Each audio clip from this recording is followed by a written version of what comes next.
Lead us as we do the public's business. Amen. Please join me in saying the Pledge of Allegiance.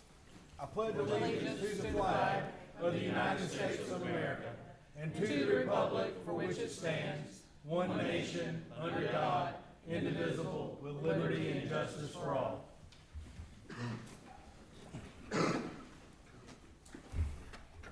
My first announcement tonight is to welcome Miss Ann Thornley. It's good to see you. Glad you were able to join us this evening. We had a tremendous turnout at the Meeting Street Music Festival. I wasn't able to make it. I snuck down there and listened to some music, but I was a little ill. But everybody that I've talked to had a wonderful, wonderful time, and we thank everyone who played a part in putting that on. Ms. Carter, we got anything from staff tonight to talk about? Any announcements? No, Mayor. It's good to see everybody. We'll go ahead and move down to item 6.1 under presentations of recognition. We'll take up a presentation recognizing the city of West Columbia for receiving designation as Fire Safe Community. We'll hear from Chief Solomon. Chief, it's good to see you. Yeah, it's good to see you guys. I'm going to try to make this brief. It's with great pride that I stand before you today to celebrate a remarkable achievement for our community.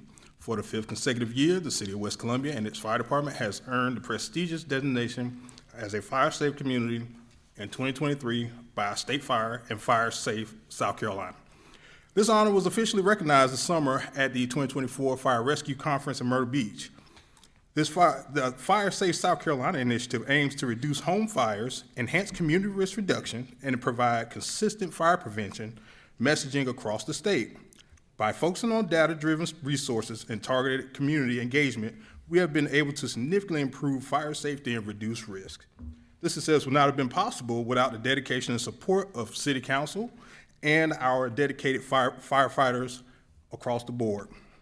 I'd like to extend my deepest gratitude to the talented and hardworking men and women of the West Columbia Fire Department. Their relentless efforts from training and education to community outreach have been pivotal in achieving this honor. Their dedication not only protects our homes and our families, but also exemplifies the spirit of teamwork and professionalism. I'd like to thank you again and know that we represent the city as well as we possibly can. You can bring the plaque. Anybody have a plaque?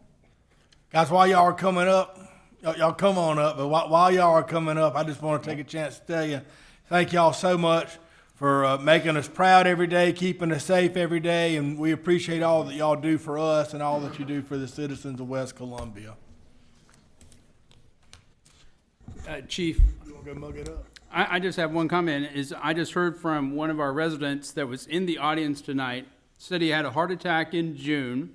You all responded, and because we had I believe the EMT on board, he got the drugs that he needed, the nitro, to potentially save his life there. So, Yes. Mr. Arthur Ross, he called me right after that happened, and I think I shared with you his comments, but he was unabashed in saying that he feels like the city of West Columbia Fire Department is the reason why he's alive today. We appreciate it.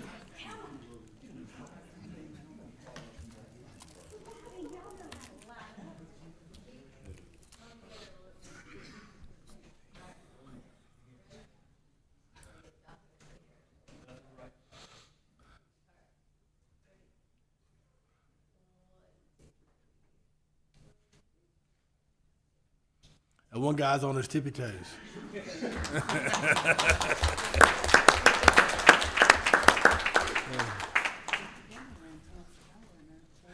Hey, I was going to tell y'all, we're not taking any action on it tonight. I hadn't reviewed the agenda as thoroughly as I normally do, so I wasn't sure if it was on there. Y'all are more than welcome to go if y'all like to. Y'all did a wonderful job tonight. You're welcome to hang around, but we got kind of a long agenda, so it's going to be a while. But we take no offense to y'all sliding out. All right, I want to say good. So there's a group of them. Y'all raise your hand. Who did Tunnels for Tower Friday night in your full gear? I think that was the best night we've ever had. It was actually cool. Yeah, it was awesome. It was awesome. It was a great turnout. I was so glad to see our truck when I was coming back across the river. Also glad to survive. Yeah. Moving down to item 6.2 is a presentation regarding the fire department cost recovery. We'll hear from Chief Solomon. All right. Thank you for the opportunity to speak with you today about potential benefits of implementing a cost recovery program for our fire department. This is a brief presentation that you guys have before you with a request to possibly explore program options in the future. What is cost recovery? Cost recovery is a program that allows the city to bill insurance companies for the services the fire department provides during specific incidents, such as motor vehicle accidents, hazardous material spills, technical rescues, and certain other fire responses. It is important to highlight that no citizens would be billed directly, only their insurance carriers in the event there's an incident. Say, why pursue cost recovery? So why pursue cost recovery? With the increased operational costs running a modern fire department, cost recovery allows us to maintain a current high level of service without increasing taxes or fees for our citizens. This program allows us to access funds already set aside by insurance companies for emergency services. By pursuing cost recovery, we can generate new yet existing and sustainable means to offset rising operational costs. Reinvest those funds into the fire department to improve equipment, training, and overall service quality. Also allows us to support financial stability without placing additional burden on taxpayers. What does this mean for residents? No financial impact on the citizens. As stated before, this is actually included in insurance policies, commercial and residential. Oftentimes, departments use this means to support their purchasing of equipment. We just have not been capitalized on this opportunity, and it's a great opportunity for us to do so. And it's built in, which it does not cause any kind of increase in premiums to taxpayers or even to business owners. So it's a very easy means for us to actually obtain that and really effort-free. How the program works. The fire department will partner with a third-party recovery company, cost recovery company. This company specializes in managing the administrative aspects of the program, such as billing insurance companies and processing claims. They take a percentage of the recovered funds and make a low-risk, high-benefit partnership. The cost recovery company ensures the program runs smoothly and maximizes reimbursement opportunities for the city. Type of incidents that are eligible for cost recovery: motor vehicle accidents, hazardous material incidents, commercial property fires, and of course, other incidents that require a lot of labor, or we consider labor intensive, manpower intensive. As an example, recent incidents that were eligible for cost recovery that caused us a significant strife, one of which was multiple gas lines being struck by a local contractor, of which we spent approximately 40 hours of man hours responding to one contractor and their constant strikes on gas lines. Those were eligible for cost recovery. Putting those in place allows us to offset the cost of that burden on city resources. The more we're out of service, the less incidents we can respond to. This actually serves two purposes. There was no recent oil spill on Sunset Boulevard. 140 gallons worth of oil was spilled because of an accident. A motor vehicle accident caused 3 transformers to fall to the ground, putting 100 plus gallons of oil across the roadway. Roadway was shut down for 5 hours. We received no funding for that whatsoever, no reimbursement. But yet we were tasked with mitigating the spill itself. So putting this in place allows us an opportunity to do so. It is our request that we respectfully request that council allow the city administrator and myself as the fire chief the authority to explore cost recovery program options that are best suited for West Columbia. Once we've identified the most beneficial program for our city, we'll bring back details and recommendations to council for you to consider upon approval.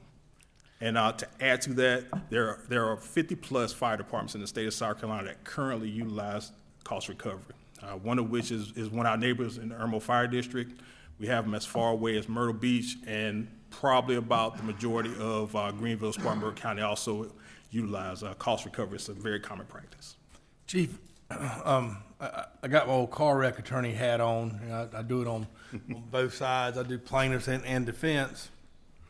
I don't understand how it's recoverable under our indemnity-based insurance scheme in South Carolina unless you directly bill an at-fault party. I mean, if you think about the EMS service, right? In order for that to be collectible against the insurance company, it has to be billed and processed through an at-fault claim, just looking at the car wreck scenario, right? And I would certainly like some additional information on how it's not a direct bill to somebody. There may be a basis for it, even if it is, but I just want to make sure I have a good understanding of that. And I also want to make sure I have a good understanding of what all's coming out that pot of insurance company money whenever you're looking at the competing interest for it. And to your point, I apologize. I should have mentioned that during the presentation. As far as the billing, it's billed based on at fault. So it is based on who's at fault. Chief, I have a question or two as well. I know that we have been dealing with that one contractor. I saw in an email, I thought you said nearly 40 hours of on-scene response time, but tonight, I think you said 40 hours of manpower. Is it 40, I mean, did you just send? On-scene response time, I apologize. Oh, okay, so you just sent, I mean, you didn't send just one person there. No. It was a whole team of people who spent 40 hours Yes. there. And then you have to times that by the number of people that were there. That's correct. Okay. And for the recent chicken spill, were you involved, was the fire department involved in the cleanup of that, or who was involved in the cleanup of that? This time we weren't involved, but we've been involved in the past. Okay. And for one of the gas line leaks, if someone was found at fault, what do you think the cost would be for the insurance company then? So it depends on there's a cost associated with it where you can bill a la carte for hazmat, or if it's a fixed rate, it could be by virtue of a fixed rate, maybe between $500, $600, per occurrence, or it can be even greater depending upon what type of incident occurs, depending on which vendor we use, how we decide to set up the fee structure. So it does give us a lot of latitude as far as how to set up that fee structure, so that while not meant solely to be punitive, it does allow us to make sure we recoup the cost. I understand. Okay, that's good. I sell insurance, so all of my customers have a fire department. So whatever their policy limit is probably what they'll charge. Yes, it's based on what the insurance company will pay and what our fee structures are, and then they meet in the middle to a degree. And I think I would echo the same comments as the mayor, is that I don't see how citizens would not pay it if the insurance company had to pay it, because they would pass their cost along if they, had massive things here or massive claims in West Columbia.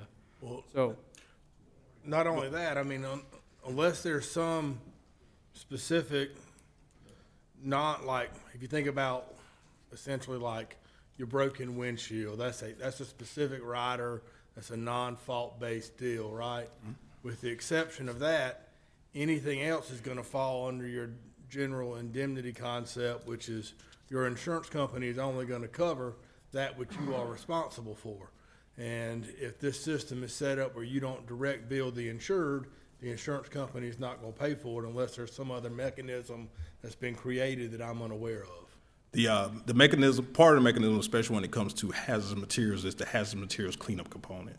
So insurance companies have a component built in for cleanup, and that cleanup component consists of fluids and those things. So like that incident that we were talking about on Sunset would qualify as a hazmat incident.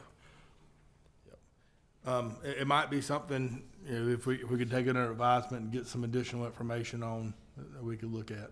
Mayor and council, we are not asking for any type of action from council tonight. This is a very, very early stage of consideration for this type of program.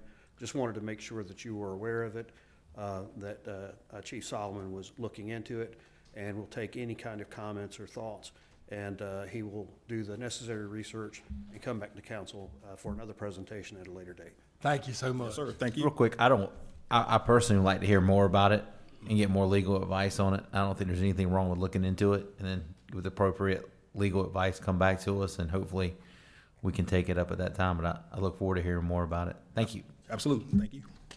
Anyone else? Thank you, sir. Moving down to item 6.3, we'll take up a presentation regarding lead and copper rule revisions. We'll hear from Mr. Andy Zangle.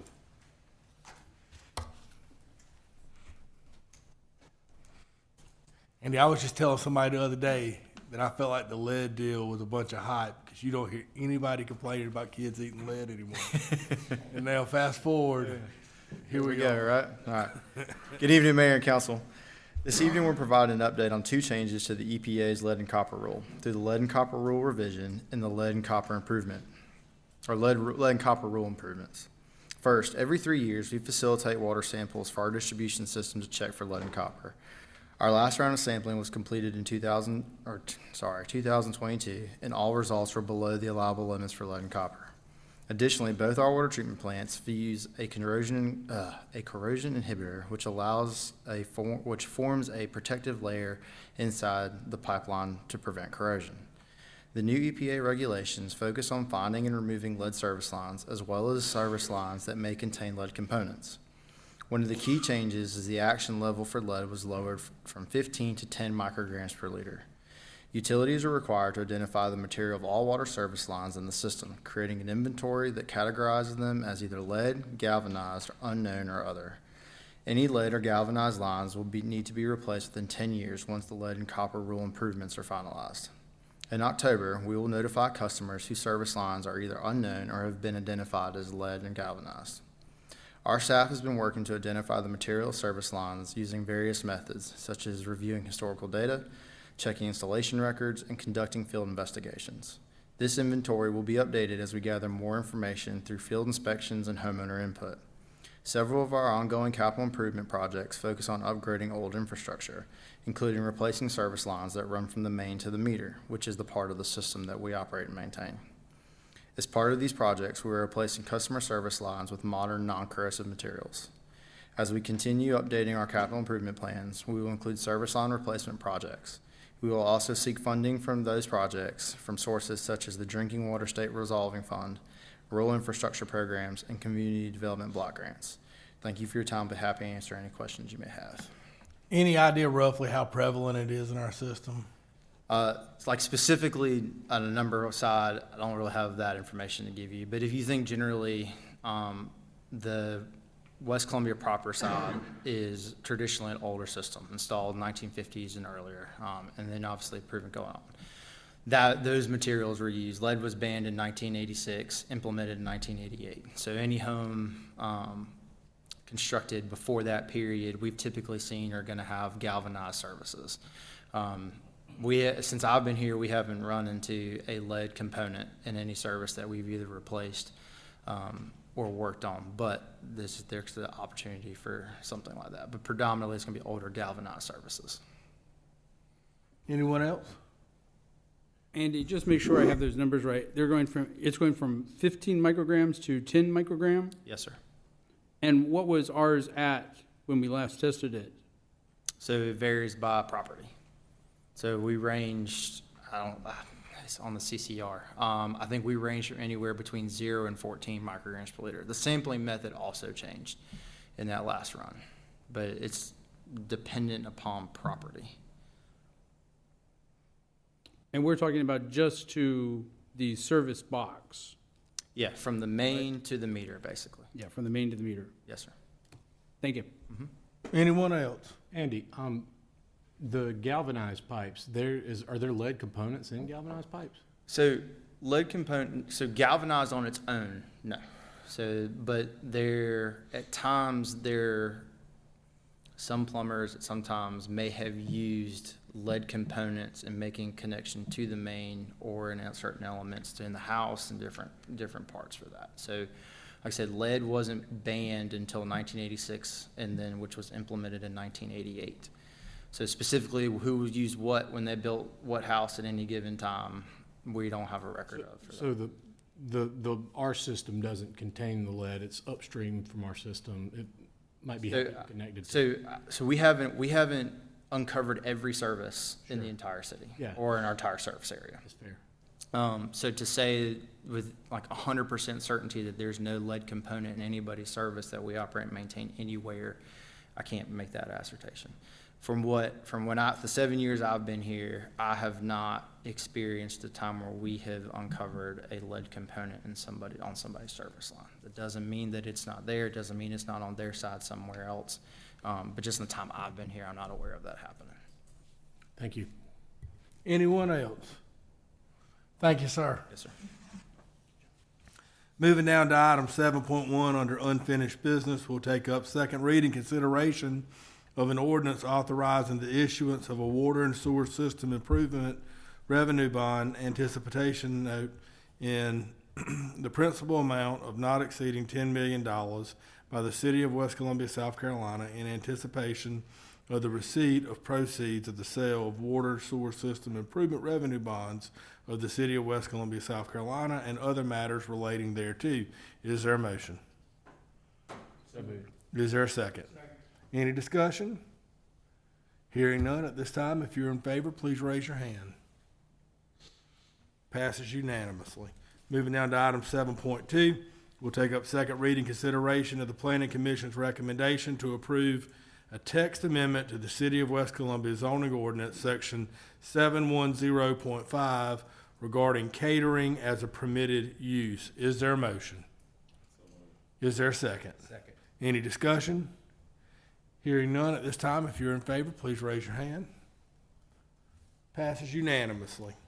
Moving down to item 7.3, we'll take up second reading consideration of the Planning Commission's recommendation to approve a text amendment to the City of West Columbia zoning ordinance, section 611.4.4, regarding remote parking. Is there a motion?